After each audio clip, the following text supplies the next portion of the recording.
अब राफेल विमान का फ्यूजलीज यानी फाइटर जेट की बॉडी अब भारत में बनने जा रही है और इसके लिए फ्रांस की दसॉ एविएशन और भारत की टाटा एडवांस सिस्टम्स लिमिटेड के बीच हैदराबाद में प्लांट लगाने को लेकर समझौता हो गया है। यह इतिहास में पहली बार होगा कि फ्रांस अपने एडवांस जेट का अहम हिस्सा किसी दूसरे देश में बनाने जा रहा है। राफेल के अहम हिस्से का प्रोडक्शन भारत में साल 2028 में शुरू भी हो जाएगा और इस फैक्ट्री में हर महीने राफेल के 2 फ्यूजलेजेस बनेंगे। फ्यूजलेज में विमान का मुख्य ढांचा शामिल होता है, यानी भारत न सिर्फ अपना 5th जनरेशन फाइटर जेट बनाने की तरफ आगे बढ़ गया, बल्कि राफेल जैसा विमान भी भारत में बनने जा रहा है। यह कदम भारत के डिफेंस और एरोस्पेस सेक्टर में एक बड़ी छलांग की तरह है। यह आत्मनिर्भर भारत की राह में नया माइलस्टोन है और इस समझौते के साथ ही भारत डिफेंस मैन्युफैक्चरिंग में ग्लोबल हब बनने के और करीब आ जाएगा। और यह चीन के लिए बहुत बड़ा झटका इसलिए है क्योंकि चीन खुद को डिफेंस मैन्युफैक्चरिंग हब बनाने की कोशिश कर रहा है, लेकिन भारत ने ऑपरेशन सिंदूर में पाकिस्तान के चाइनीज हथियारों को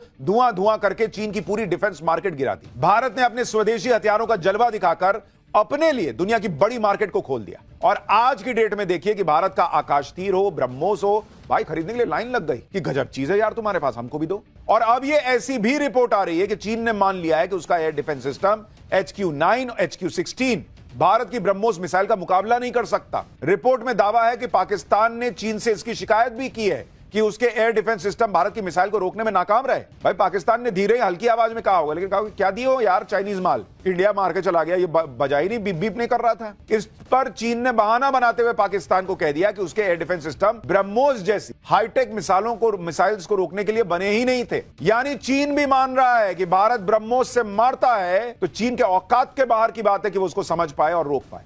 इतना ही नहीं, पाकिस्तान और चीन के लिए नरेंद्र मोदी ब्रह्मोस से भी बड़ी मिसाइल तैयार कर रहे हैं। यह ऐसी मिसाइल है जिसकी रेंज में पूरा पाकिस्तान तो होगा ही, चीन का ज्यादातर हिस्सा भी आ जाएगा। यह मिसाइल है hypersonic cruise missile ET-LD-HCM। DRDO जल्दी ही ET-LD-HCM हाइपरसोनिक मिसाइल का टेस्ट करने जा रहा है। इस हाइपरसोनिक मिसाइल की रेंज 1500 किलोमीटर है, यानी पूरा पाकिस्तान इसकी रेंज में, चीन का ज्यादातर हिस्सा इसकी रेंज में। हाइपरसोनिक मिसाइल वो मिसाइल होती है जो ध्वनि की गति से 5 गुना ज्यादा स्पीड से यानी मैक 5 की स्पीड से उड़ती है। मैक 5 की स्पीड वाली किसी मिसाइल को रडार से पकड़ना बहुत मुश्किल हो जाता है।